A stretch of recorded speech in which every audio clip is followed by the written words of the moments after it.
transferred.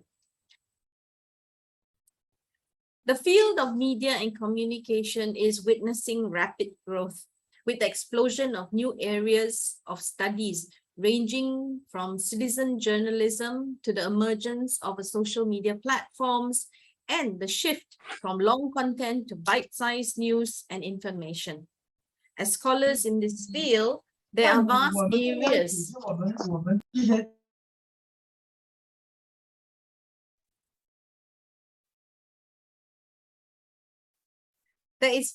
areas for research in this evolving discipline. And you and all of us really are at the forefront of these shifts.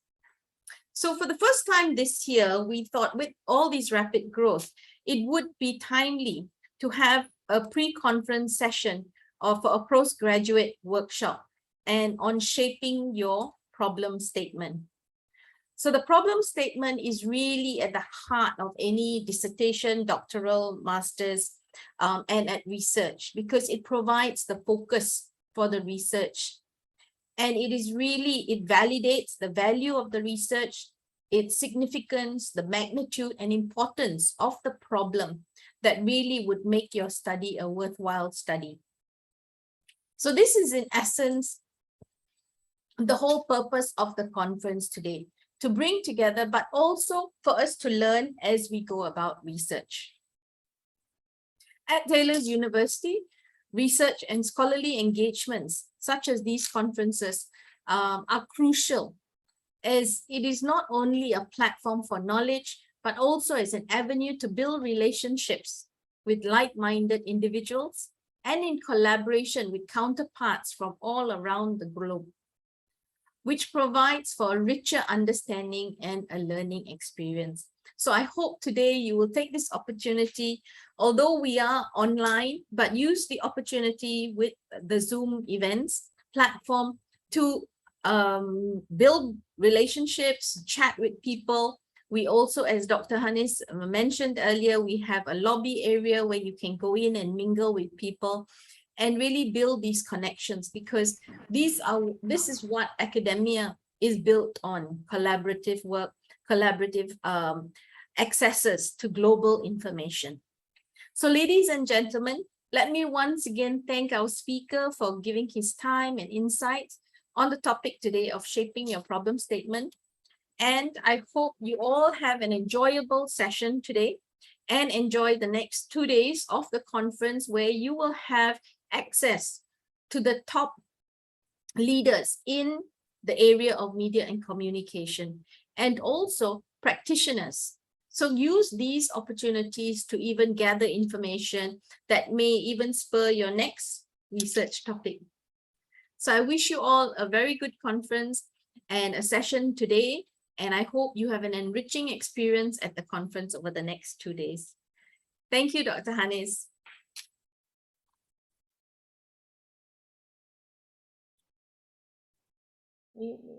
Okay, thank you so much, Ms. Rema, for the insightful speech, definitely from our head of School of Media and Communication, Taylor's University. So with that, everybody, without further ado, we have our speaker right now with our moderator, Dr. Shamsul Ibrahim, in the room, and with our speakers of today, Dr. Rama Venkataswamy, the program director of the Masters of Communication program. So with that, Dr. Shamsul, all right, and Dr. Rama, over to you. Okay, thank you, Dr. Hanis. It's still 10:20, so we proceed. Yes, please. Okay, good morning all, and thank you everybody for joining us this morning. I've noticed there's a lot of my students from the master's program, and by the way, I'm Dr. Rama, the program director for the Master of Communication program at Taylor's University in the School of Media and Communication. So I welcome you all for joining us again. And we are very privileged today to have with us Dr. Mohammed Shamsul Ibrahim. Although Dr. Mohammed Shamsul Ibrahim's career has never been easy, he deserves credit for his unwavering dedication to achieving the highest level in education.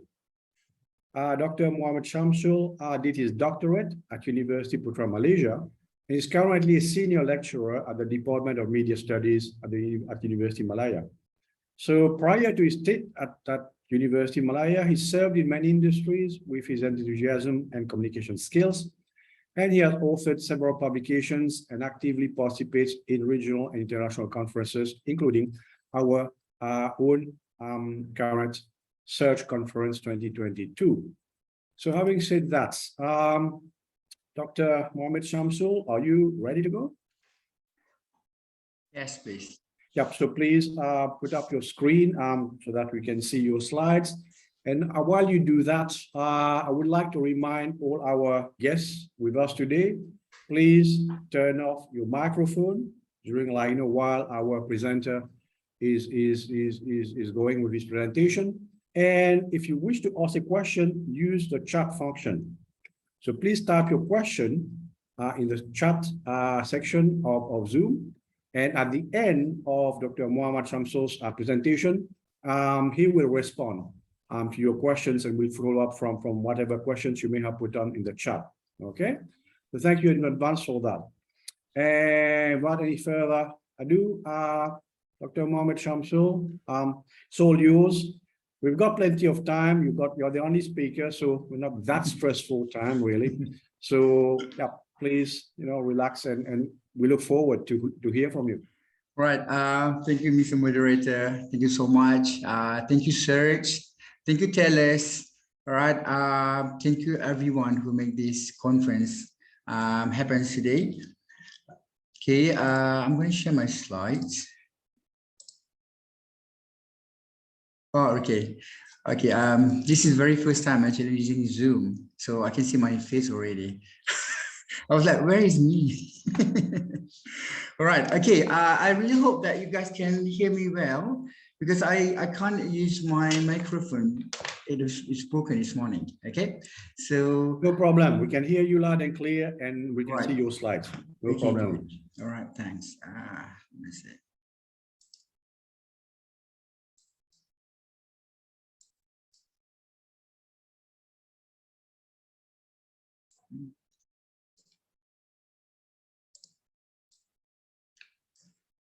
All right, again, I'd like to welcome everyone to the postgraduate workshops, all right, conducted or brought to you by Malaysia University School of Media Communications, the 7th International Search Conference 2022. Okay, the initial idea was I was asked by Dr. Hannes to share my experience, the journeys, what I have done until I be able to graduated and grasp the PhD from UPM. So today's topic is actually more like I'm going to discuss, not to discuss, I'm actually going to share, all right, most of the experience I have, especially developing my dissertation for a specific topic, which is the problem statement development. Okay, again, I'd like to introduce myself. My name is Dr. Shamsul Ibrahim. I'm from Department of Media and Communication Studies, Faculty of Arts and Social Sciences, University of Malaya. I am actually attached here my email address. If any of you like to ask questions after the conference, would like to perform any collaboration with me in the future for any projects, I'm actually open heart, open arm, actually recommend you guys to work with UM, to work with UM, especially with the Faculty of Art and Social Sciences, all right? And for today's topic, all right, we are going to discuss further how to shape a problem statement while developing your dissertation, okay? This is meant for undergraduates, for the masters, and for the PhDs, all right? I'm going to share with you several items, important details, tips, all right? What I have done. Trust me, when you say that it was difficult, what I could say that been there and done that. Okay, I know the hassle. I know the burden that you guys are actually going through while trying to point out a correct problem statement, whereby you have putting a lot of efforts, reading, presenting to your supervisors. Okay, however, it was declined by the supervisors when they said it was not that problem. It was not a problem what you stated. Okay, so for today's topic, okay, we are going to discuss further about the proposal format.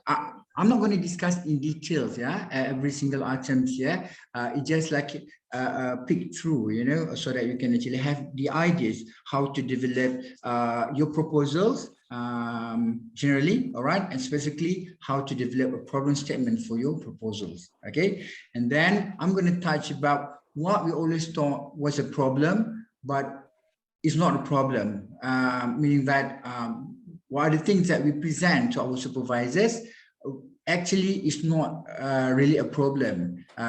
It's more like to a literature part. It's not related to developing a problem statement, all right? And then we're going to discuss about why research problem is important, all right? And we're going to discuss as well the source and how we could identify research problems.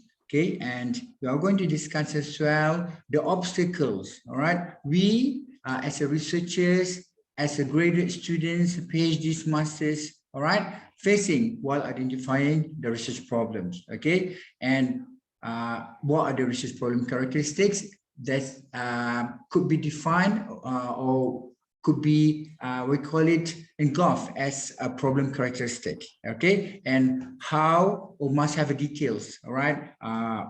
To write a problem statement, meaning this is actually part of the tips, okay? If you like to write a problem statement, these particular details must have so that the assessors or the readers will understand you are writing a problem statement or you're stating the problem statements. Okay. All right, so for the common dissertation format, okay, usually we would have 5 chapters, all right, a common model, which is that we have chapter 1, we talk about introductions, and then we're going to have a chapter 2, we talk about the literature's review, then we're going to have the chapter 3, the methodology part, and chapter 4, the findings, and chapter 5, the conclusions, all right? And usually, all right, for masters and PhD students or candidates, yeah, before the universities allow you to conduct the research or to carry out the research, go to the field to collect the data and so on, you need to pass your proposal defense first, all right, which is for the chapter 1, chapter 2, and the chapter 3, all right? However, this is only a common model. The numbers of chapters, it depends on type of studies that you are doing. Sometimes, all right, this is actually based on my experience, a qualitative student, all right, they would have up to 7 chapters because they have extra chapters for their findings, all right? But bear in mind, when we talk about the proposal, we are talking about chapter 1, chapter 2, and chapter 3, all right? When you have the chapter 4 and 5, it will be a complete dissertation, okay?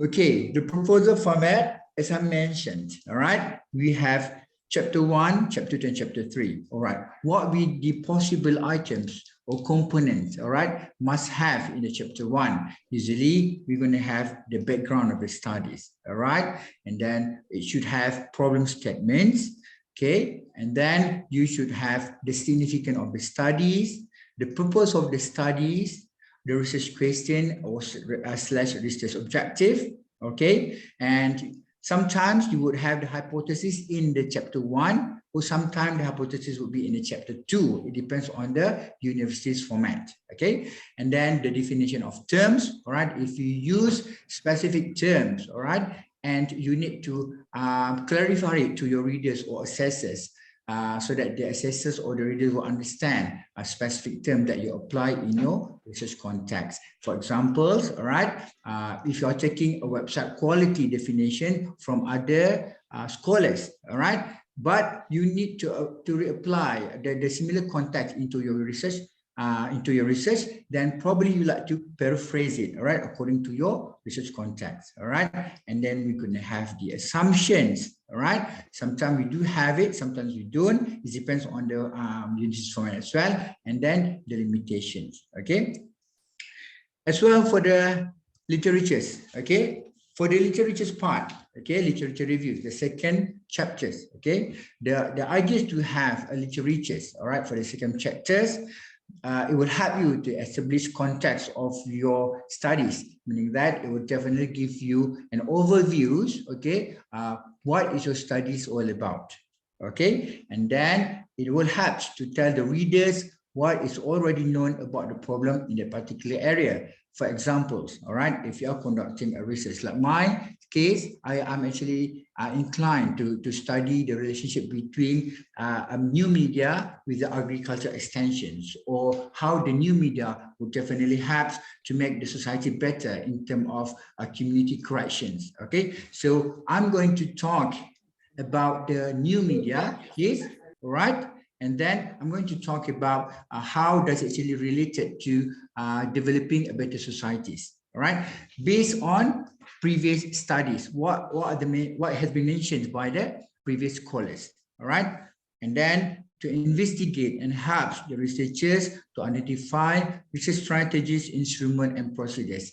This particular part is significant or very important because it would help you, all right, to justify type of instruments that you could apply in your current research, based on the suggested instrument from the previous research. Okay, and as well the procedures. Are you going to perform a qualitative? Are you going to perform a quantitative? Are you going to do? Are you going to use a questionnaires? Are you going to do in-depth interviews? It depends. All right, but everything's need to be substantiated by scholars' evidence or scholars' statement. This is why secondly, literature reviews is very important. All right, and most important part, okay, when you like to conduct a research, okay, it does need to have a relevant theories to support your justifications. All right, and then from the particular theories, if you're combining one or two theories, developing your conceptual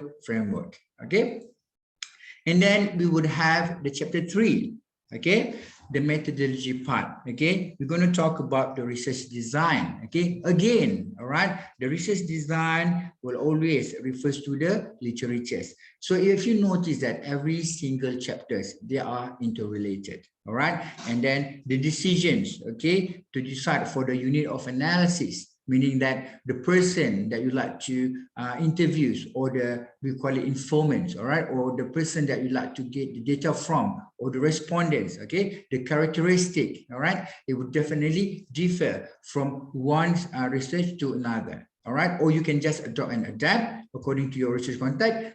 Then you need to justify why and how. Okay, and then sampling, all right, how big is the samples, who will be the samples, where you're going to get the samples, and so on. All right, and then the instruments, the tools that you're going to get, the tools that you are going to use, all right, or decided to use to get the data or to get the information. All right, and then the research procedures, how would you to collect the data, meaning that we call it principles and the steps that you're going to apply.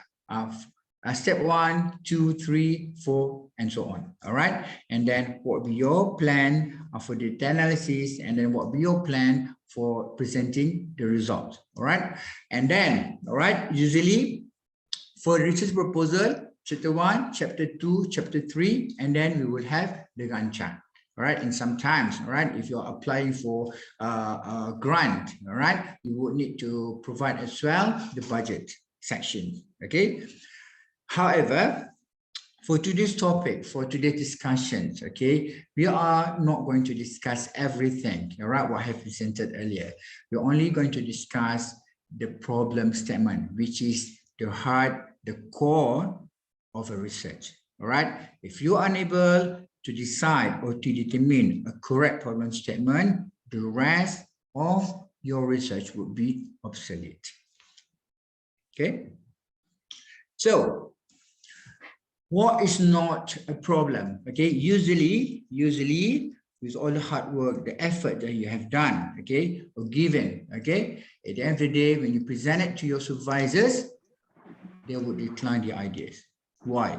Okay, these are some of the examples that I have gathered, all right, through my experience, through my readings as well, okay, which is I found out that it's completely true, and my experience supervising students as well shows the significance of the reason that I'm showing you right now. Okay, most of the candidates, okay, regardless whether they are doing their masters or PhDs, they would identify a problem statement as lack of studies in these areas. All right, majority of the students, okay, they love to use this lack of studies in this area as actually part of the problem statement they like to highlight, which is it's not a proper problem statement. Okay, and to me, from my point of view, all right, if any student pointed out that, okay, the problem for this particular studies is because lack of studies, it's not a genuine problem, all right? It's not, if for me, I don't accept that, okay? Or second reason, student or candidate love, okay, to identify their problem as the study was performed elsewhere. What about the local context? Well, the majority of the students, they read journals, all right, or studies been conducted in somewhere else, and in the other part of the globe, all right? Like, for example, in European countries or in the other Western countries, all right? And they would like to test whether that particular models, all right, can be applied in Malaysian context or not, all right? To me, that's pretty much we call it not a strong basis, all right, for you to justify as a problem statement, okay, or to justify as a problem, okay. And then you probably would like to actually apply or use a different samples, all right, according to your research. Let's say that the journal that you read, all right, talk about okay, this particular research apply or getting a data from a youth between 20 to 25, okay, from the east of Malaysia, okay, whereby in your research you like to conduct almost similar research but using a different samples, all right. You are focusing on youth between 30 to 35 living in the urban area, all right. To me, you can't consider that as a problem as well, okay. It just actually a variations in your data collections, okay. Another popular mistakes made by students, yeah, they thought that by trying, okay, to find other possible factors contributing to certain situations or behaviors or actions, such as you like to know with this particular cause, all right, or factors would influence anyone using social media to buy or purchase the product online or not, all right. So they read, right, there are so many studies related to it, and according to their research context, they have listed out like 16 to 17 factors. Still, they thought that, oh, do you like to gather more possible factors to see whether these particular factors would affect or become the cause to certain actions or behaviors. So to me as well, all right, you can't consider that as a problem, okay. So what is related to problems actually, all right? So when you like to develop a problem statement, okay, bear in mind, okay, it has to be a meaningful problem,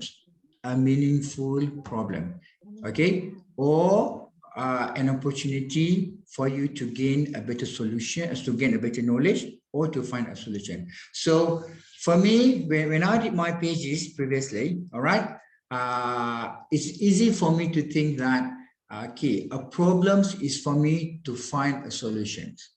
So it's pretty easy for me to convince the assessors, all right, or the panels, when I state that I'm trying to find solution for this problem. So whenever I try to read, whenever I try to find information, right, that is related to the problem that I like to address, right? So everything has to be based on the finding the solution. So if it's kind of difficult for you to understand, okay, how a problem statement will help you to gain a better knowledge, probably you can actually try to shift it, all right? The problems that you're trying to address would make the world a better place, like to find a solution.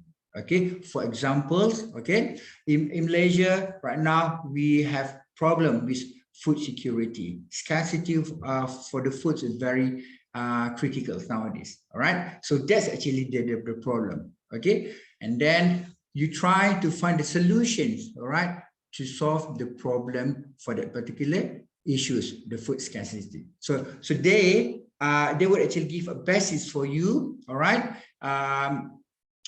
at least, all right, a basis for you to start somewhere, finding a solution for the problem that you like to address. All right. So why is it there is such problems? It's very important. Okay. First thing first, all right. You can't determine your research purpose or your objective or your research intentions, okay, without a research problems. You need to identify the research problems, all right? As I mentioned earlier, probably you like to solve a problem for the food security issues, okay? And then you can start to determine the purpose of your research, okay? And then to identify a research procedures, okay? When you have identified a proper research problems, let's say that one of the problems that you like to address is actually the, we'll call it, the farmers, all right, unable to sell their food or their crops, yeah, directly to the market due to certain problems, all right, probably because of technology's problems. Okay, so that would be the problem that you like to highlight. Okay, so the procedures or research design or methods, okay, that you like to actually apply later on, it will based on the literature reviews that you get. Okay, some of this almost similar study would suggest for you to perform an in-depth interviews, probably to ask question, to interview the farmers, yeah, why actually they can't do they can't sell their product directly to the market, why they need to use the mediator and so on. Okay, so when you're able to identify the research problem, it's automatically will give you an ideas, all right, the way for you to gain the data. Okay, so that is the important why you need to determine the research problem, because it's related to determine the method that you're going to use and analyzing the data later on.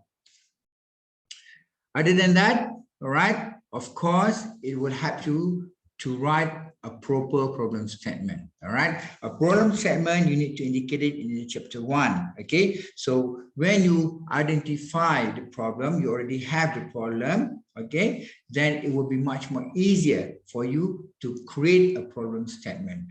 Guys, remember, when I said a problem statement here, I'm referring to a statement. Okay, the majority of the students, they make a mistake, right? When we set a problem statement, they always state a problems from the previous scholars, all right? Or a problem in a question mark, all right? But when we set problem statement, it has to be in a statement format, all right? Okay, and then, how do we determine, all right, a problem statement? I mean, like, where we can get a problem statement? Where? Okay.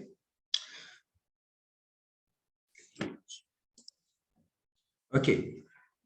If you are a practitioner, if you have been working with the industries before, okay, your observation would help you to determine a problem statement. Okay. Okay. If you are we call it and academicians, all right? Problem statement as well can come from your observation at your workplace or institutions, all right? Remember, there are a lot of opportunities for you to determine a problem statement. Started with the what if, okay? So it does not mean that you have to read thousands of journals, all right, to identify the problems for your research, to find the gaps for your research. It's not necessary on that, all right? From your observations, okay, you can identify the problems already. From the newspapers, all right, you can identify the problems already, okay? Or when you watch news, okay, on the television, it would help you, giving you these particular ideas. So it all started with the what if. If you could start to ask yourself, what if? Meaning that you already started to develop or to identify the problems, all right? Other than that, your personal experience would definitely help you to identify the problems, okay? For examples, okay, when you are talking about customer service levels, all right? When you go to the A company, you receive A+ services, B company, B class services, C company, really bad services. But all these companies providing the similar business, all right? However, all right, when you see the differences, all right, type of services or level of services you receive from A, B, and C companies, all right, from your personal experience, that could be one of the sources as well for you to develop, for you to identify the problems, all right? So it's not necessary for you to gain the problems, all right, from the journals or only from the journals. It can be from other sources as well. Other than that, all right, if you have the desire to replicate the work of other researchers or attempt, all right, to better understand or explain a phenomenon, this is pretty much related if you are trying to adopt from other research, all right, from overseas research, other research from other countries, and bring it into Malaysian context, okay, all right. But, all right, you find out that certain part of that particular research cannot be applied due to differences of education levels, probably different cultures, probably in the other part of the world, the one that you adopt, religions is not a matter, but in Malaysia, religion is a matter, all right? Or probably in the other part of the world, they don't have a multicultural or Malaysia, like Malaysia, all right? So that could be one of the contributing factors that you would like to studies, all right? So it will be actually part of identifying the problems, starting with the what if, all right? Or again, all right, when you read the literatures from journals, all right, from books or from any reading materials that could spark the what if questions to you, all right? However, since that you are doing from the academic perspective, okay, every single, what you call it, observations or ideas, all right, that you derive from your surroundings, all right, it must be substantiated with the scholar's statement or scholar's evidence, all right? So this is what happened to me.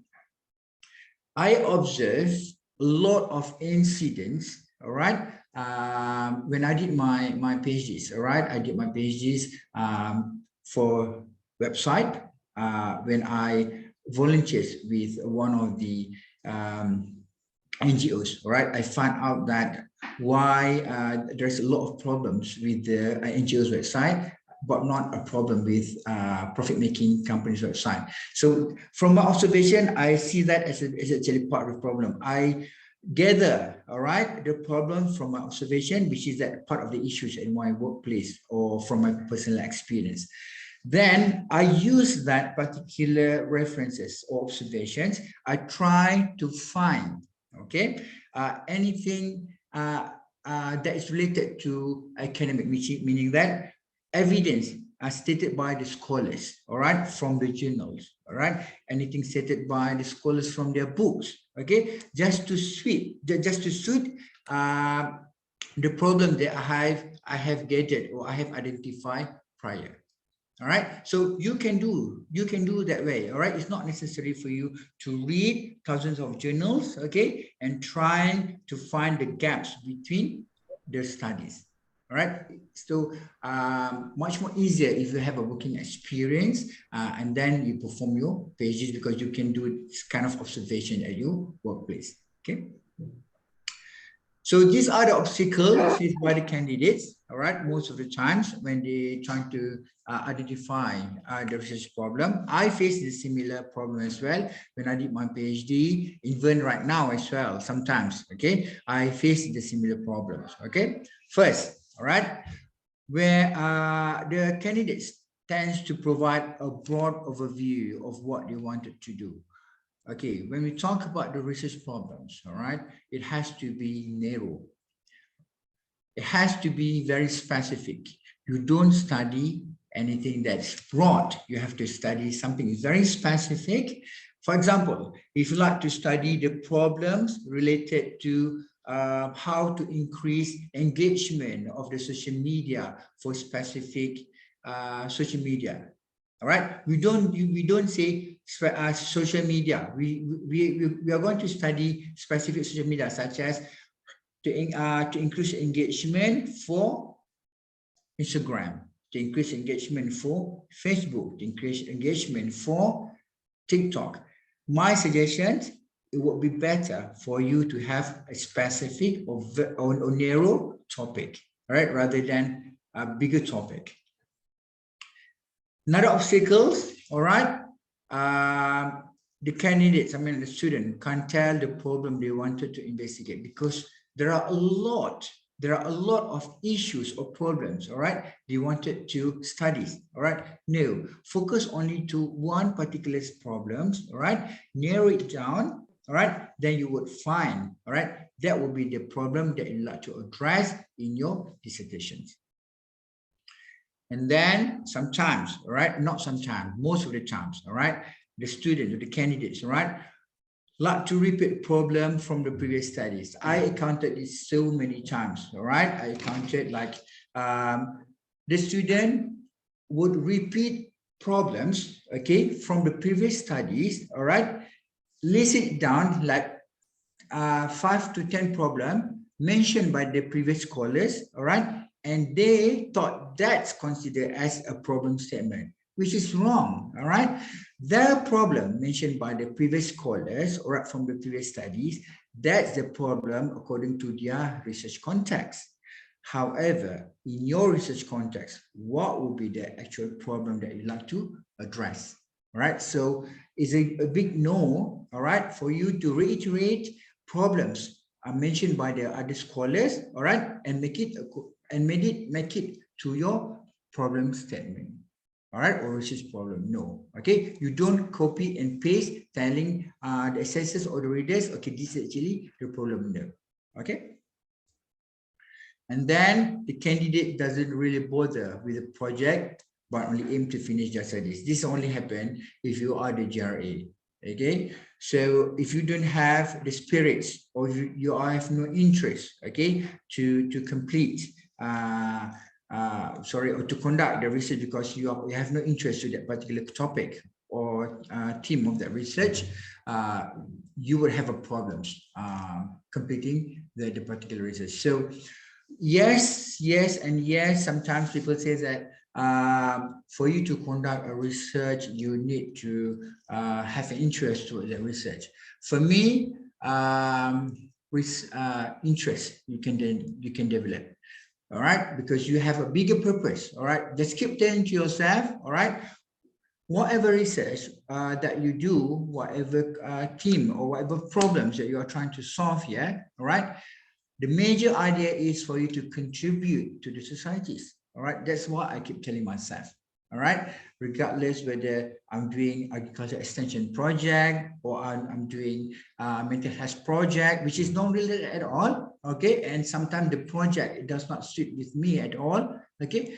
But I have a bigger purpose, which is that I know that at the end of the day, when I conduct the research, the findings, the result, all right, will benefit the society at the end. So if you have no interest, yes, you could decline the project, all right? But to me, it will be such a waste because you can develop the interest according to your own research perspective, okay? All right. So what will be the important step to find a good research problem? Guys, I'm so sorry. I'm actually looking at the slides right now. I could not see any of you. So I feel a bit lonely talking to the slides. Hopefully that you can bear with me, yeah? All right.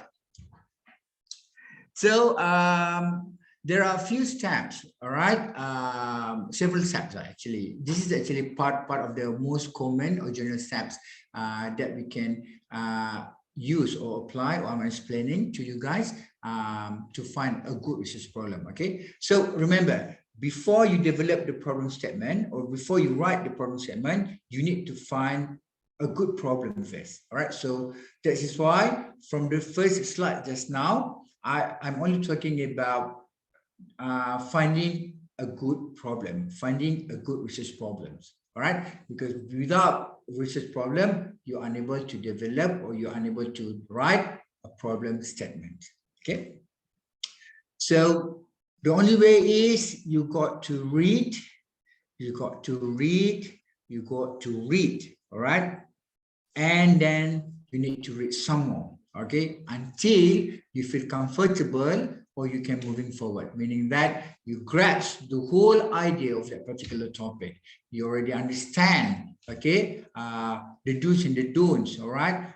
The background of the research. At least you have a minimum idea about that particular topic or the problem that you like to address. So there is no way. So when I say read, again, all right, it's not necessary for you to read from the journals, all right? You need to diversify your reading materials, okay? It can come from the book, it can come from the newspapers, all right? Sometimes you can watch videos as well, all right? To give you some inspiration, some understandings, okay? All right. How to find a good research problem? First, you need to do a lot of readings, okay? Reading the literature related to the field that you like to assess or research, okay? And then based on your experience, okay, either you are a practitioner or you're actually from industries or you are a full academicians, all right? It definitely your life experience will spark a good ways to find the research problems, all right?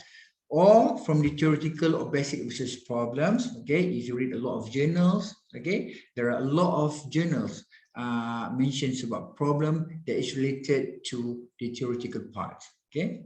Or you can use the suggestion for the future research. If you notice in a journal, before the conclusion part, okay, or sometime in the conclusion sections in the journals, they will include the suggestion for future research, okay? Or you can actually speak to the experts in the field, okay? Or you can attend a conference.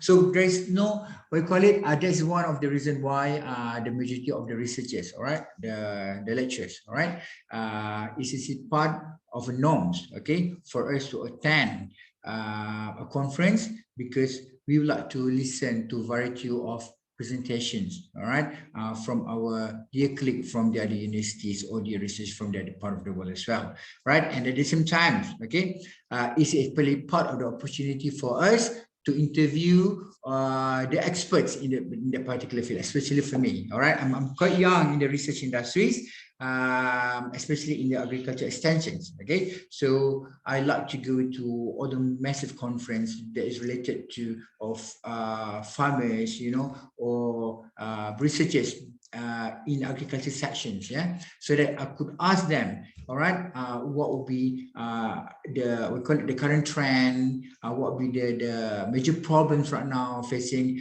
by our farmers in Malaysia. It depends on your research interest. Okay, so the first one is now reading the literatures. All right, okay.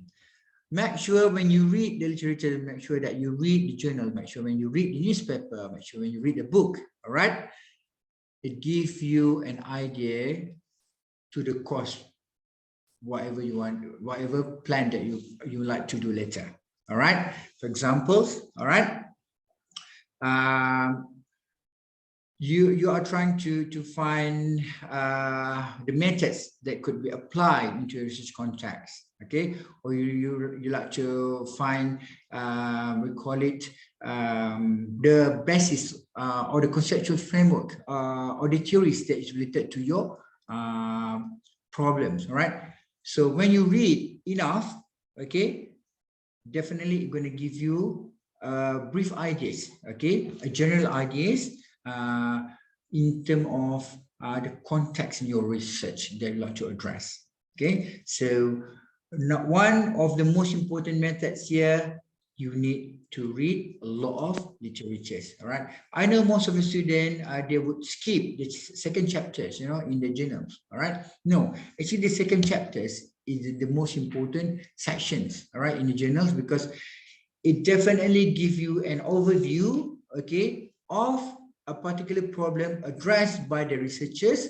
in that particular journals. Okay, so once you understand the overviews, all right, the context of that particular research, then you can try to relate it into your research. Second one, all right, a problem based on your experience. All right, so the focus of an issue within an organization. So as I mentioned earlier, if you are a practitioner, if you are from the industry, it's definitely going to help you a lot, all right, from your observations to determine the problems. All right, so but if you are academicians, all right, or you are a PhD student or master students, all right, you can use your surroundings, okay, your surroundings, all right, to gain to observe, all right, if there is any problems or any issues that would contribute to your research. Okay, for example, I'm actually giving here as a K-Fry hardcore fan and real customers, all right, you notice that K-Fry customer service level does not reflect an international company. So you can start to ask yourself why it happened that way and how I could help to solve these problems. All right, okay, this example is actually a real life example. I'm a big fan of K-Fry. Okay, I visited a few, not a few, actually most of the K-Fry restaurants in Langley. All right, so I found out that their service level, we call it not similar. All right, it depends on the restaurant you visited. All right, so that's actually considered from my experience. All right, so what we experience that would definitely help to justify or for you to source out the research problems.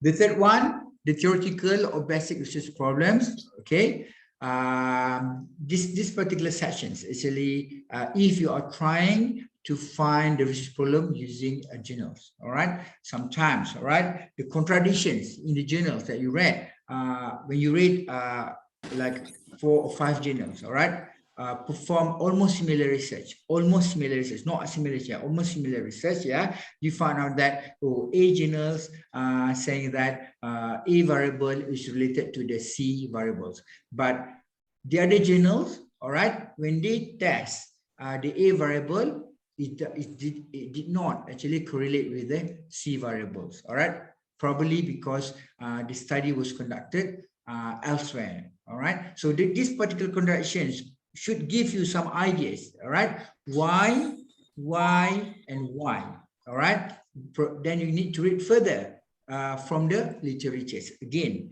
because the literatures will explain better, all right, A journal conduct the research in this particular research context, whereby B journals actually explain from this particular research context. So when you see the differences, the contradictions of the findings, it's definitely going to give you some ideas why it happened that way.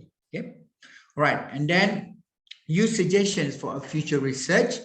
Okay, this is actually the most easiest part. I like to recommend it to most of the students. In fact, I always use this method as well. I like to read, from the journals. All right, go to the end of the page. Go to the sections for the conclusion sections. Usually they would have the suggestion for future research. Okay, when you have the suggestion for future research, right, list it down. All right, and compare and contrast. Okay, with the other journal who perform almost similar research. It's definitely going to help you out. All right, then you can see a pattern. Right, once you identify the pattern, it's going to give you some ideas, all right, to determine your research problems. All right, so either you can go for suggestion for future research, all right, or some journals they will actually mention article of interest, or they will actually mention of future trends, and most common they will we call it mention it in the conclusion section, whereby you can actually find at the end of the journal. Right, or you can start to speak with the experts. Okay, this is a common practice by researchers or lecturers in many universities in Malaysia. All right, if you know any expert in that particular field or related field, all right, we will go and see them to discuss. All right, so, or if you wanted to use the expert instrument as well, all right, and make it of your own instruments, okay, you can do such a way as well. All right, or sometimes we attend a conference. It's part of the normal procedures, part of the KPI for the lecturers as well, if you wanted to know. Okay, then we are able to communicate, all right, with the expert after they present their case studies or their ideas at the conference. We can ask them questions during the Q&A sessions or after the conference and build up networking for our next project with the expert in that particular field. All right, so there are 6 ways here just now, okay, for you to to determine a good research problems. Okay, but most important here, all right, once you have identified the research problem, again, I'd like to remind you guys, as a scholar, as a future scholars, candidates, you must substantiate, all right, your claims, your research problems, okay, with scholar statements or scholars evidence from the journal, from the books, all right, or from newspaper cuttings or videos, whichever sources that valid, secondary or primary sources that would help you to justify according to the academic perspective. All right, so how do we determine whether a problem that we have identified could be considered as a good problem? All right, there are 6 characteristics of good problems. All right, the problems is interesting to the researchers. Okay, so you need to know, as I mentioned earlier, all right, sometimes we heard, okay, our colleague, our friend would say that, do you really like to do that particular research? Are you into that research or not? So interest is very important. Yes, interest is very important, but as I mentioned earlier, like for me, I am able to develop the interest later, although that particular subject or the theme of that research is not my forte in the first place. All right, so I believe everyone else can do the same, because we have a bigger objective here, which is that the findings that we're going to get later on, we can give it back to the society, make the world as a better place.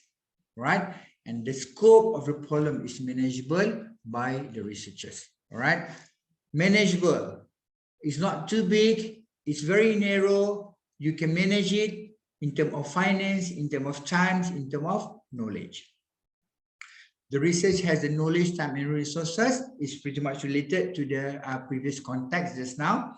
Okay, so meaning that you have the ability, all right, to perform that research.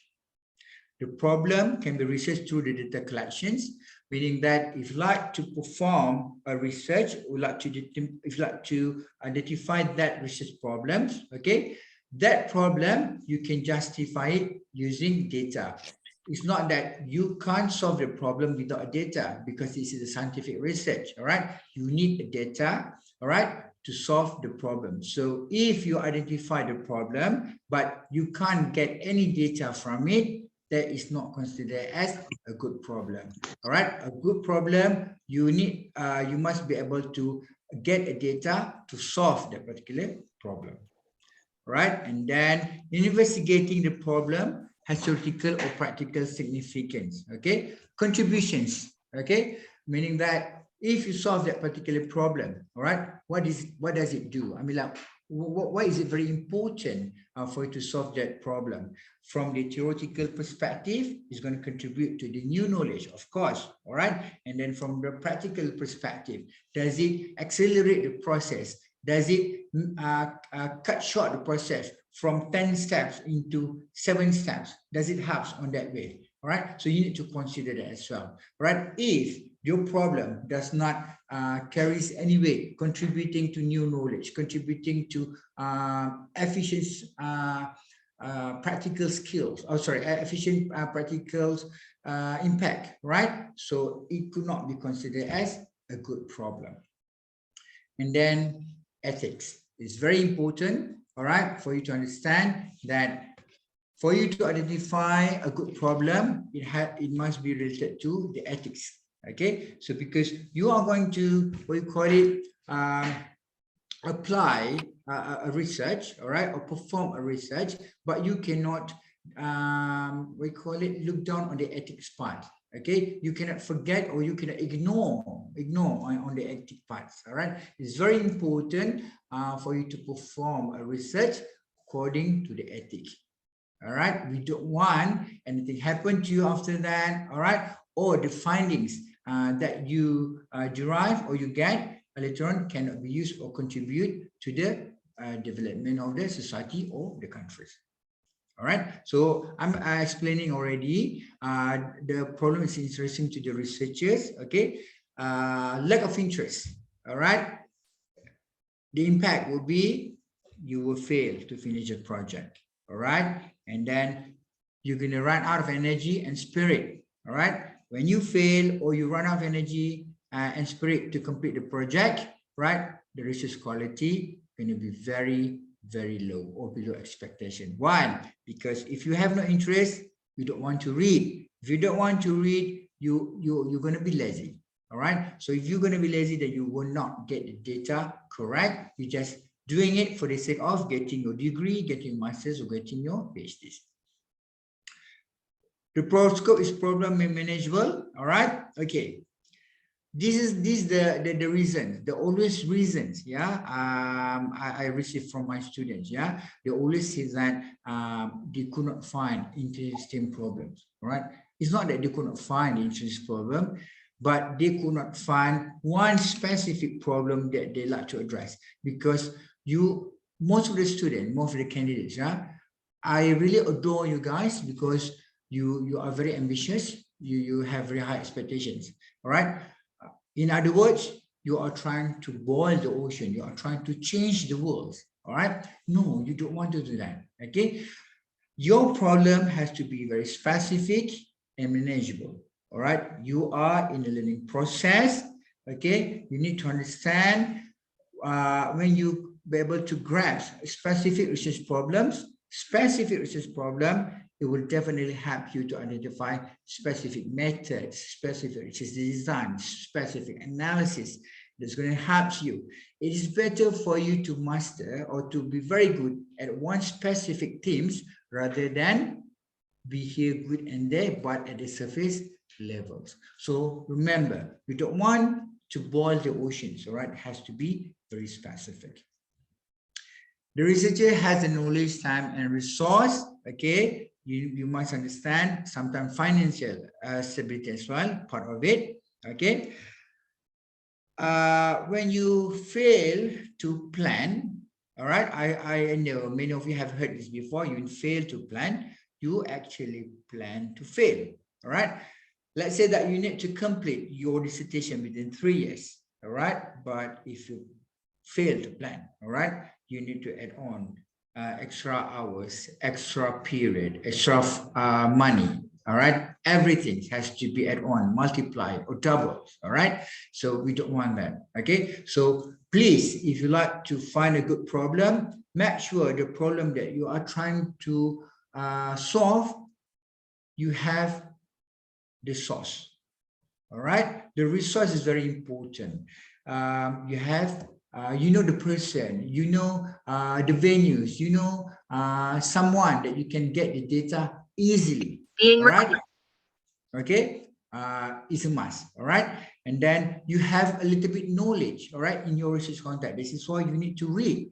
If you do not know anything, or your knowledge about your research content is very low or not clear, then it goes back to you are trying to boil the oceans, all right? If you know what you're doing, then it directly, okay, it will be automatically, well, we call it narrow down your research problems.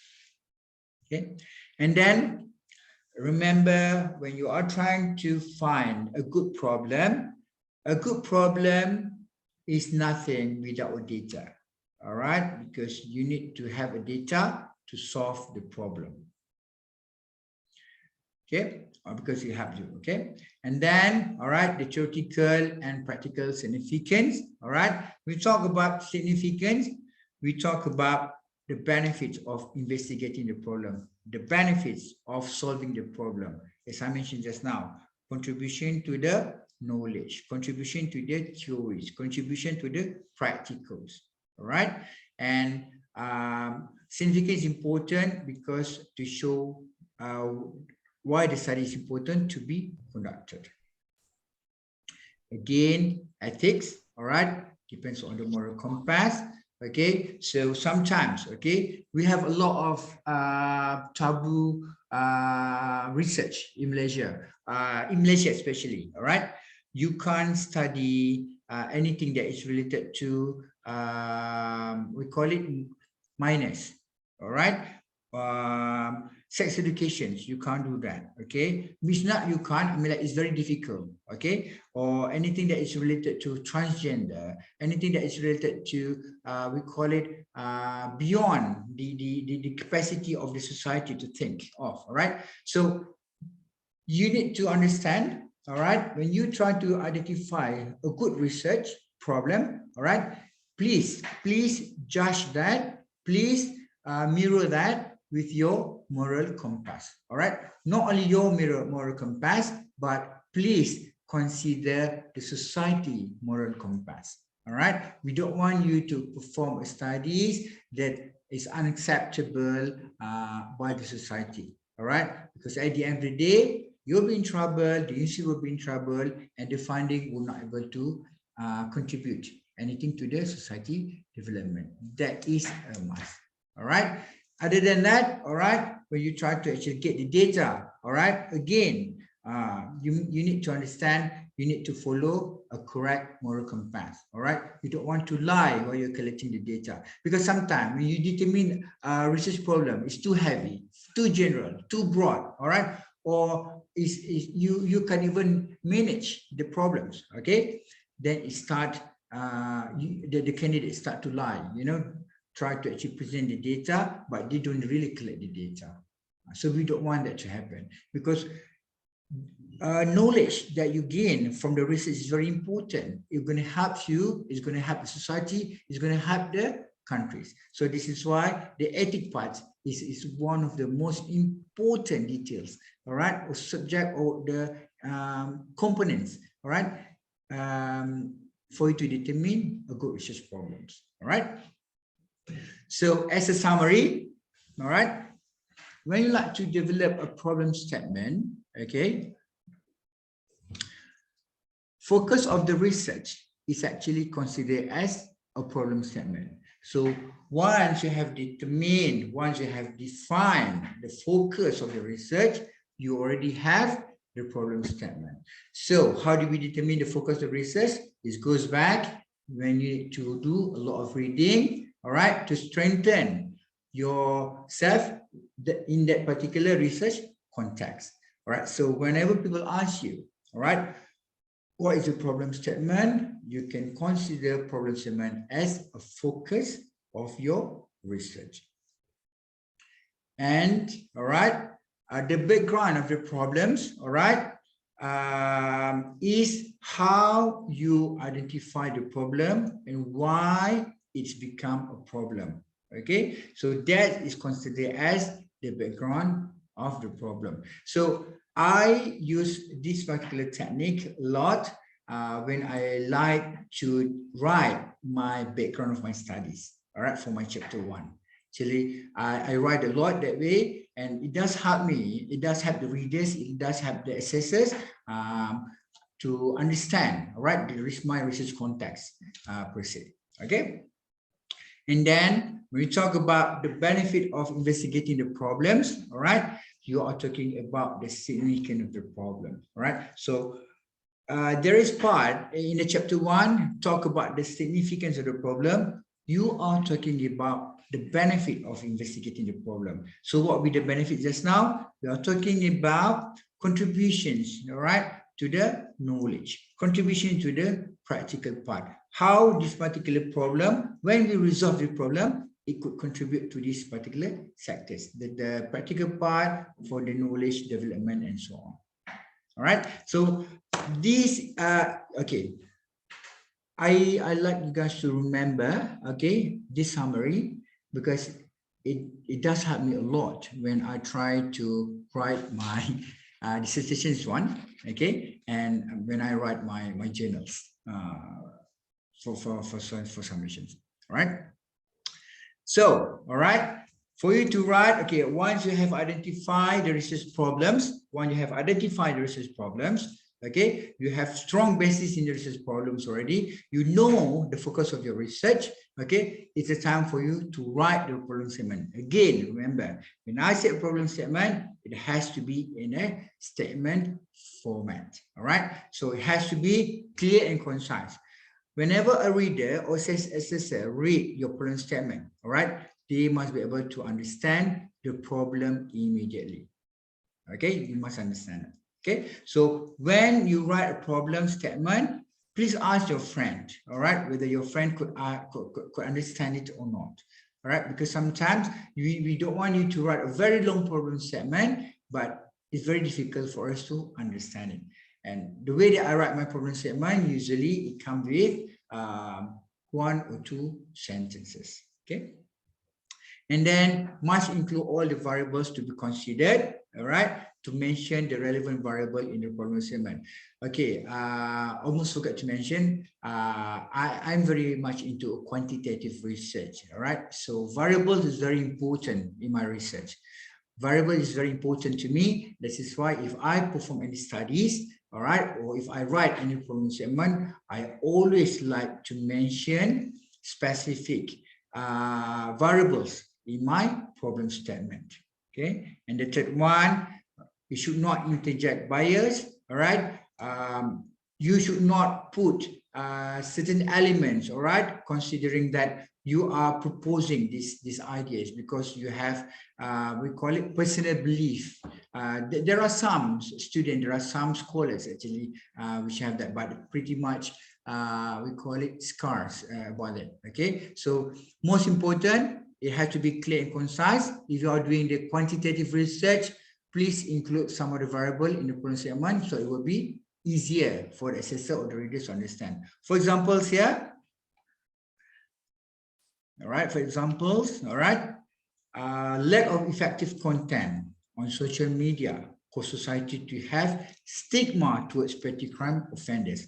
This particular problem statement, all right, very clear. I'm actually putting effective content as the variables, all right, the cause, the factors, and then the stigma here as the effect, all right, because I'm actually studying the relationship, the correlations between the IVs and the DVs, all right. So again, I really hope that you would were able to actually follow, especially to the students, to follow these particular suggestions when you like to write for the problem statement, right?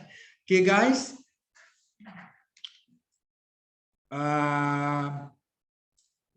Okay, then the problem statement is related to your research methods. All right, I'm not going to talk about the research method today, but you must remember, because the problem statement is the core of any dissertation or any research, all right, whatever you decide, the way that you decide for the problem statement, or you determine the research problems, the research problems, all right, it will reflect in other sections, in other chapters, all right, especially in the research methods, all right. Once you have determined the research problems, all right, then it will give you some ideas how to collect the data, how to analyze the data to solve the research problem. All right. So the research design, the strategy that you plan to apply to solve the problem that you like to address later on. All right. And then the unit of analysis. All right. Or either you're going to have the respondents or you're going to have the informants. All right. And the sample, who is the best person, who is the best person that you can ask to gain information from, if you're talking from the social science perspective, okay? And then the instrument, the best tools that you can use for you to derive the data, all right? Then it will help you to solve the problem that you like to address later on, all right? And then the research procedures, how do you plan to gain the data? Again, the steps 1, 2, 3, 4, and so on. Okay, and then your plans, all right, for the data analysis, all right, and then the plan for you to present the data. How do you plan to present the data? So if you notice that once you're able to identify a good research problem, it pretty much interrelated to the other part of the chapters. All right. So please get your research problem correct. All right. Once you grab the research problem correct, then you will be able, everything else will be automatically fall into its place. All right. So therefore, I really hope that everyone will gain something from my sharing sessions today. All right. I'm looking forward to hear from you guys if there is any feedback or you'd like to get any collaboration with me, right? So I think that will be all from my end. Thank you so much for listening, and thank you again to Stretch Conference, to Hanis, to the panels, and to the organizers, all right, for inviting me, for me to give me an opportunity to share my experience and a little bit knowledge developing a problem statement. Thank you so much. Oh, sorry guys, by the way, this is actually part of the tips. Sorry, this is part of the tips, all right? I don't know how the other researchers doing it, but I like to do this research metrics. All right, this gonna help a lot, yeah, to identify or to develop good research problems. All right, so please look for research metrics. You can actually Google it on the YouTube. All right, how to develop it. You can actually do it in table. Then you can see the pattern. Oh, by the way, another tip is I like to find patterns, you know, when I'm developing a good research problem. This is why I like to use a metric so that I can see a good pattern, and from that particular pattern, it's going to help me to identify a good research problem or a gaps between one research with another. All right. Therefore, thank you so much for listening, and that will be all from me. Thank you so much. Back to you. Okay. Well done, Dr. Muhammad Shamsul Ibrahim.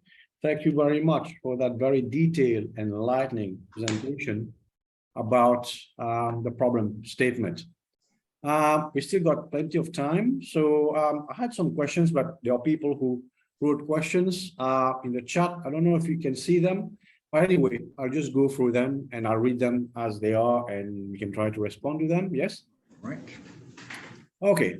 And we have something like more than 200 people attending this session currently, which is an excellent number considering this is a pre-conference workshop. So I would like to remind everybody attending to also attend sessions tomorrow, Tuesday, as well as on Wednesday. Other sessions you all should be able to attend, so please attend those as well. But thank you again for attending this great presentation today by Dr. Muhammad Shamsul Ibrahim. So I will go through the questions and we'll see. Is that all right, Dr. Yes. Muhammad Ibrahim? Yes. Yeah, okay. So one question is from Alfred Lee. And again, I will just like read it as he wrote it. Yep. I don't know if you can see it, but I'll just read it. So he says, I would like to ask if the example that I make up counts as a research problem. Japan has the second biggest music industry, full stop. Research problem, although it's the second biggest music industry, why are there little to non-Western musicians enter the market, question mark? That's what he's asking. Is that, does that like, count as a research problem? I'm trying to actually read from the chat. Is it in the chat? Yeah, that's right. It was written at 11:08 by Alfred Lee. All right, let me see. Alfred, 11 to, oh, good in there. Wait. Okay, right, so, okay, 11:08, right, okay, I'm going to read it now, yeah? One moment. Okay, I would like to ask if the example that I make up counts as a research problem. Japan has the second biggest music industry. Although it's the second biggest music industry, why are there little to non-Western musicians enter the market? All right. Why are there little non-Western musicians in the market? Wait. So we're talking about biggest music industry, although it's the second biggest music industry. Okay, to me, okay, please goes back to we call it the characteristic system. All right. Okay. If you think that okay, to me this is considered as a research problems, but not a good research problems. Okay. Pretty much. All right. It's very, we call it big perspective. Okay. From my point of view. If possible, if you could narrow it down, okay, to very specific context. All right, I do understand. All right, probably the ideas here you'd like to know why there are non-Western musicians enter Japan music market. All right, so probably you like to check on the factors why there are little non-musicians, but there are so many factors. So you have to narrow it down again, all right? Probably because of the cultures, because of the language barriers and so on. I know that. So you need to actually, for me, I like to go a little bit deeper, narrow it down. If you're writing this way, it's going to be very big, all right? And you're going to have problems later on with your unit of analysis, all right? If I were you, I'll go a bit narrow. Okay, great. Thank you for your response to Alfred Lee, I think. Yeah, that's right. So let's move on to the second question by Nadia Nab, which was relating to when you were talking about the moral compass as part of the process, especially in the context of Malaysia, I suppose. All right. So can you see that? Yes, I'm reading it. The community moral compass. Okay, Nadia now asks, all right, the community moral compass, not your own, regarding the statement of future journalists, isn't it our job to push forward the change that is essential, all right, in order to grow a society as well as a nation, all right. Regarding the society point of view, which can sometimes be drawn for several reasons. Okay, when we talk about the moral compass here, we are talking about you as a researcher, the moral compass as a researchers. All right. We are talking about the way that you collect the data, the way that you gain the data. All right. So that's actually the most important part we are talking about. But pushing forward, all right, to change the essential, pushing forward to a better future of Malaysia or any other countries, right? So as a journalist, yes, you need to have a moral compass. In fact, everyone must have a moral compass, right? But we are talking right now in the context of a research, right? So as a researcher, you need to identify the problems based on your moral compass, all right? Whether that particular problem can be identified as a good research or not, or that particular issues can be addressed in Malaysian context or not. And that's actually what I'm trying to tell about the moral compass. Okay. Right. Thank you, Dr. Mohammed Shamsul, again for your response.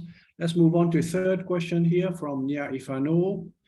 She said, just curious, how are scholars able to make money with their research? And I think actually you kind of responded to that when you were talking about patents, isn't it? Yeah. So I'll let you respond to that. Can you read the question? All right, okay. So Nia Ifan Rosadi asked, all right, how are scholars able to make money with their research?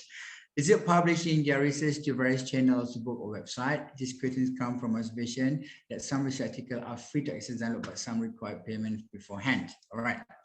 Okay. There are thousands of databases in the world, all right, combining all the research, all the journals, all right. I personally, all right, I do not know how to make money from research. If I do, I might not be able, I'm not be researchers, all right. I like to become, sorry, if I can make money as a researcher, probably I will not be with UM. All right. Seriously, I do not know. What do you mean by scholars make money with their research? I do understand that some papers we need to, we call it to pay, all right, to get it published. Yeah, because it's part of the token, you know. Okay, for you to publish papers, all right, to be accepted by the academic communities, right? Your work, all right, need to validate or verify by scholars from the similar field or the other fields, all right? Meaning that similar scholars who has reputable image, all right? And most of them, all right, sometimes, all right, they are willing to do it for free, all right? But it will take longer time because you are using their precious times, you know? But sometimes, all right, you need to give a token of appreciations, all right, for them to evaluate the papers, all right. I don't understand this context, but if you say that you are making money, I mean, researchers making money when they actually perform, when you do a research, I quite disagree with that, all right, because to me, for you to submit your paper to be accepted by the academic societies or academic communities in the other part of the world, or even in fact in Malaysia, all right, because you are using their times, all right, so they are putting their extra effort, all right. Let's put it this way, we have family, we have personal errands to run, we have our personal life, all right, to attend. Okay, but when people ask you to do an extra work, all right, I believe it's good for us to provide a little bit token for them as a token of appreciation, all right. But if you say that research is making money, I do not think so, because if a lot of research is making a lot of money, then I will not be in UM, I think. All right. Okay. If thank you again for your response, Dr. Mohammed Shamsul. If I may add a little bit to what you just said, and that's based on my experience in other institutions outside Malaysia. I've known scholars usually who've made money from their research, quite a lot of it sometimes, and usually after like 20 years, 25 years, you know, of as a researcher, academic and all that. So how is money made, Ifa? No, one is like, remember, research is intellectual property, IP, which means it can be exploited and people have to pay money for that because it's copyright. So, and this is more common, you will more commonly hear of this in the sciences. For instance, in medicine, they make a lot of money. Why? They develop like, new methods and so on, which are you then use in hospitals and so on. And that gets bought by industry. So they get paid. But it doesn't mean that cannot happen in communication media. That does happen too. I've known scholars who have done the same thing. Yep. So that's possible. But again, it happens like after 20, 25 years. Okay. And it also depends in certain fields, there's more prospects of selling like, your research as intellectual property. That's one. Second, and I've known like, some high-end scholars like that at professor level who did startups, right? So, and especially in the context of the creative industries, I've known a few of that. Professors in creative industries who did startups, which then after a few years, they sold 10 times the price it was set up and made millions out of it and could pretty much retire. Mm-hmm. So there are ways to make money from research, and it's not just from publication. It's from other things. And third free is a patents. Yes. You make money from patents, again, depends on like what kind of thing you're researching. If you're researching something that got an application in the real world, then we can sort of convince like, private or public institutions to buy it from you and pay you for the exploitation. Isn't that right, Dr. Muhammad Shamsul? Okay. I'm a bit agree on that, because for social sciences and humanities field, all right, we lack of an opportunity to doing it. But I did actually talk about this with my colleague from hard science, from physics, chemistry, biology, right? When they develop something like the penicillin, when they develop something that is related to medicines, yeah, okay. Usually if we are talking about setting, yeah. They use facilities from the universities, all right? They receive grants from the universities, all right? And they only lend their expertise, the knowledge, right, to develop that. So when we talk about the copyright, we're talking about the patents and so on, right? Always it actually belongs to the universities, all right, instead of the professors or the person or the researchers. Okay, so if we are talking about private organizations, all right, not private universities, private organizations, companies, yeah, all right, they develop everything from scratch using their own money, probably yes. But in academic setting from the public universities, I don't see any chance for you to make a lot of money, because you are using the facilities from the universities and you receive grant from the universities to develop for certain products and so on, and it will belongs to the organization. And I do not know whether the universities will award specific researchers with certain remunerations or not. I never come across that. I never heard about it. Probably I need to dig further about this information. But so far as I know, the patent, the copyright will always belongs to the universities, because we attach with the universities, we receive grants from the universities, we use the universities facilities. Unless if we are from the private sectors, you are holding, you are developing your own companies, then probably a researcher will make money out of it. But in an academic setting, I do not think so. Yeah. Again, this will vary on the context, because like this depends on like the kind of agreement between academic scholars and the university. Correct. And that will vary from country to country. Correct. And from other places I've worked in, for instance, very often universities are more than happy to simply get like, the recognition that goes with it. And they're happy to like let the scholar get most of the money. That varies on country and universities. Okay. Yeah? And very often also at the beginning, like, in the context of private industry will contribute and fund. Yeah.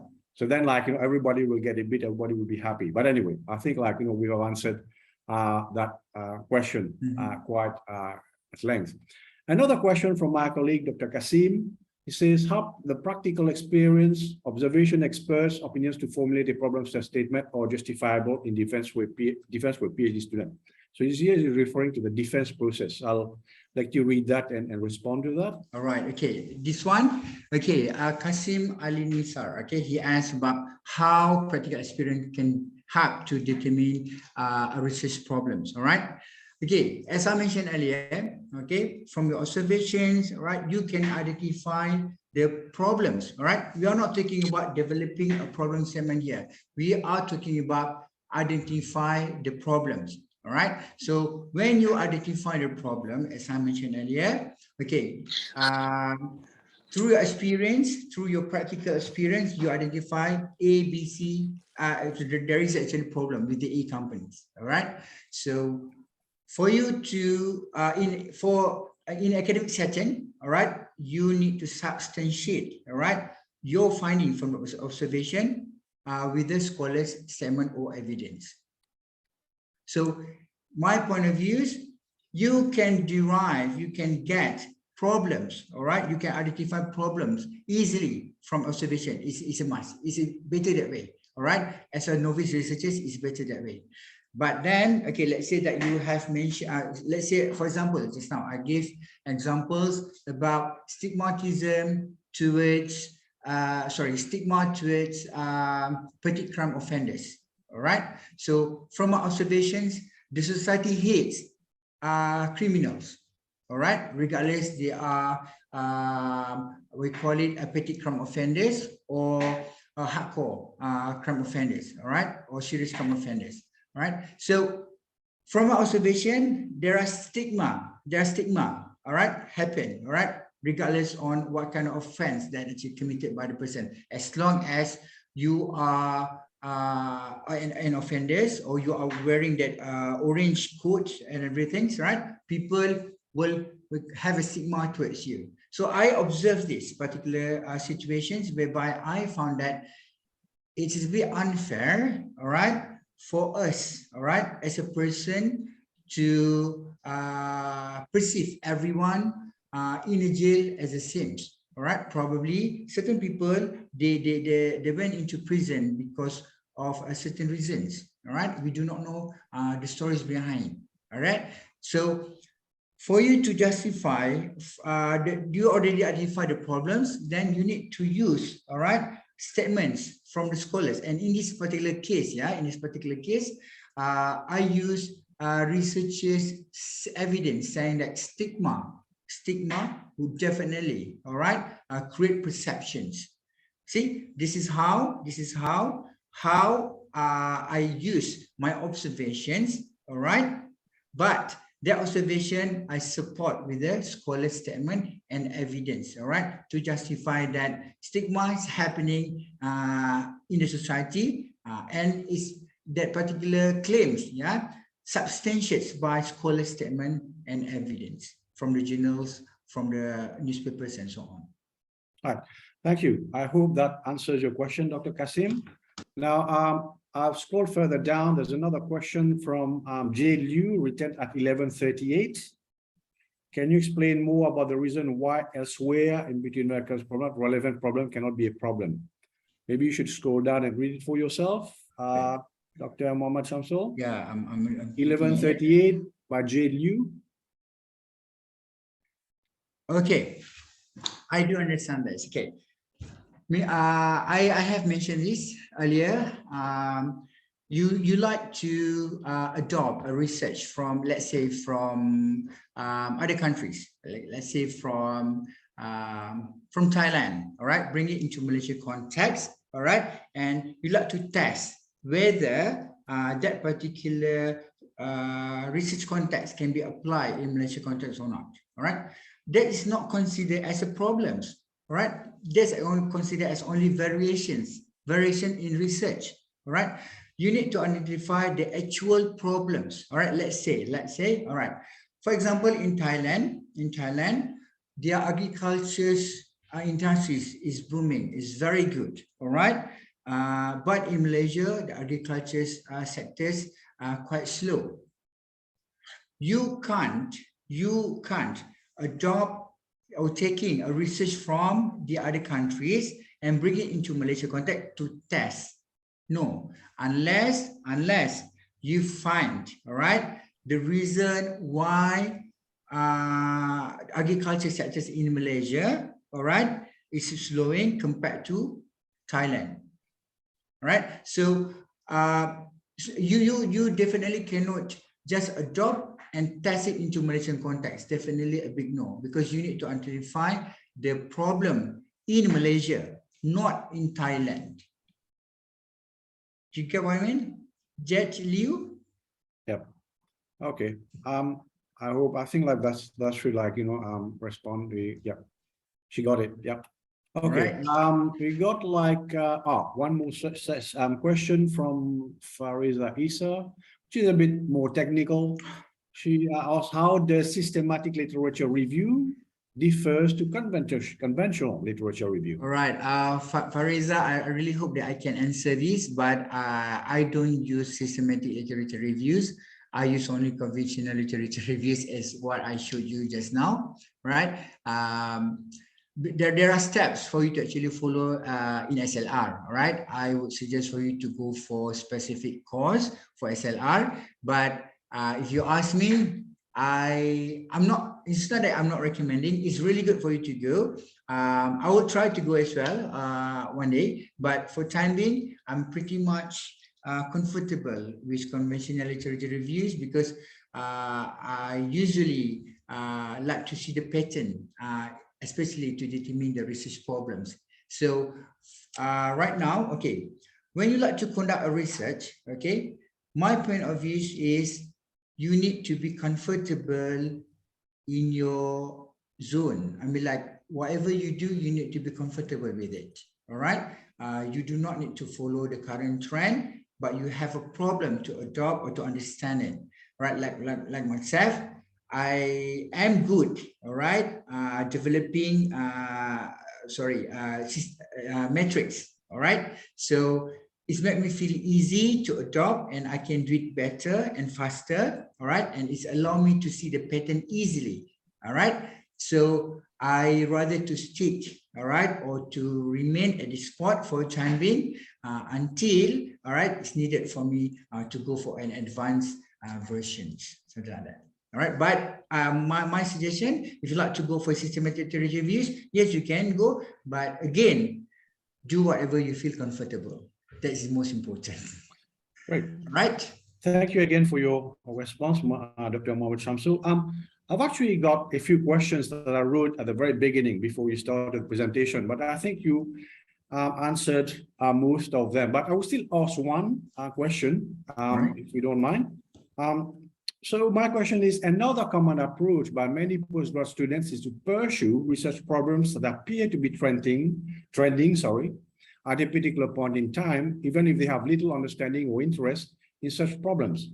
So what would you advise them as a supervisor? Sorry, again? Okay, I'll repeat that. Another common approach by many postgrad students is to pursue research problems that appear to be trending at a particular point in time, even if they have little understanding or interest in such problems. What would you advise them as a supervisor? All right, okay. My common approach, all right. I really like the way that the students trying to follow the trend, you know, and trying to do something that is related to the current issues. I really like it. Okay. Again, all right. Again, I always go for comfortabilities. All right. If you feel comfort doing whatever you do, please proceed, because especially for PhD students, yeah, you must remember, you need to do a research for 3 years. It's a very long time. It's a very long time. And it required a lot of hard effort, all right? You're going to spend, you're going to sacrifice times, money, relationships sometimes, all right? Just to get a piece of scroll, okay? So do not kill yourself over something that you can't do. This is why when I did my PhD, I will make sure that I always feel comfortable with what I'm doing. And remember again, all right, you are not racing against the times, but you are racing against yourself. All right. So regardless whether you complete it within 3 years, or regardless whether you complete within 5 years, okay, it's always you. At the end of the day, you're going to obtain it. All right. So if you like to actually follow the current trend, you do with the new issues and so on, but you don't like it. All right. To me, there is no point for you to doing it. All right. That's all. Okay, thank you very much, Dr. Mohammed Shamsul Ibrahim, for your wonderful presentation and your very productive responses to questions asked. I don't see any further questions from anybody in the chat, so we will probably sort of end this session here. So thank you again and for joining us and for enlightening us about problem statements. If I may ask, like everybody attending, could you please turn on your camera so that my colleagues can do a screenshot of everybody in attendance. So please turn on your camera. Thank you. Everybody, can you turn on the camera, please?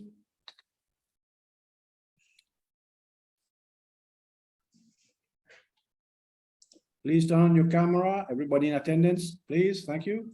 Turn on your webcam.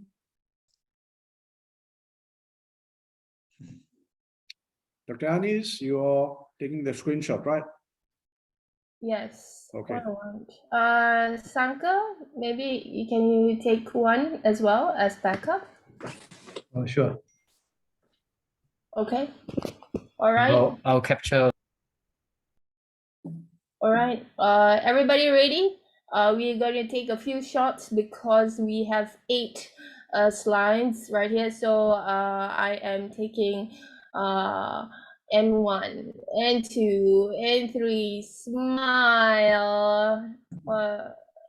All right. Moving on to the next one, which is next slide. Everybody ready? 1, 2, and 3, and smile. All right. And another one would be one more time. 1, 2, 3, and smile. All right. Another one, you have to bear with me, everybody. Everybody who have already captured their who has on their particular camera, you can just off. And with that, I am taking another one, which is 1, 2, and 3, and smile. All right. Are we? Did we get most of our participants? Sangha? Yep. Yes, all right. Okay, so Dr. Anis, yep, done the screenshot.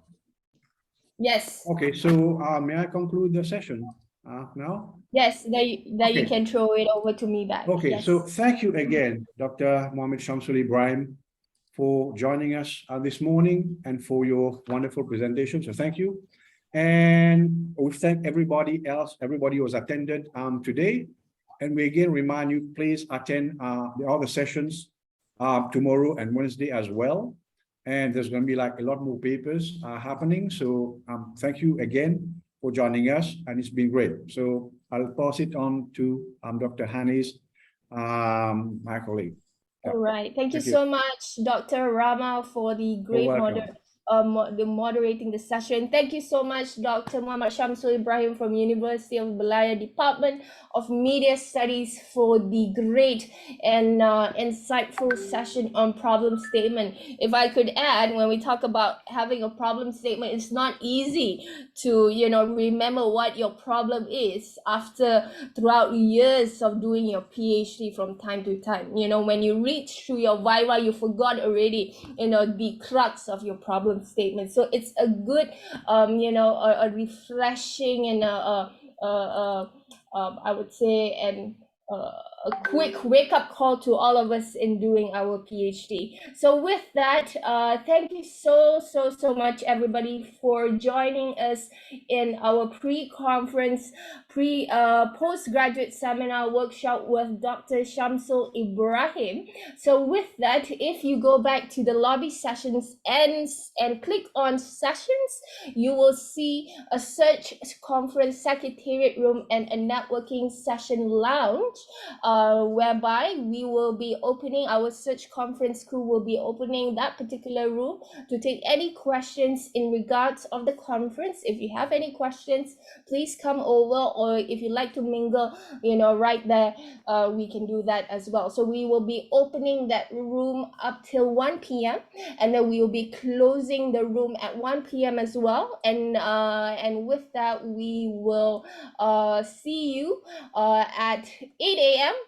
Tomorrow on our officiation and the opening of the conference for the 7th International Search Conference 2022. Thank you so much, everybody, for joining in and tuning in the session. And with that, we will see you in the next room. If you have no questions, you can leave, and please join this particular conference using the same link, because you have to use the same link, throughout the whole event. Yes, thank you so much, everybody. Have a great day and see you tomorrow. Thank you.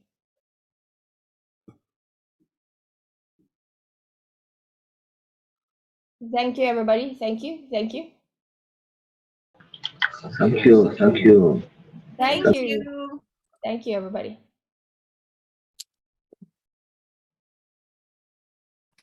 Okay, so my job is done. Can leave now. Yes, okay. Thank you, Dr. Rama. Great job, Dr. Rama. Okay, all right. See you all later. Well, see you tomorrow. See you tomorrow. All right.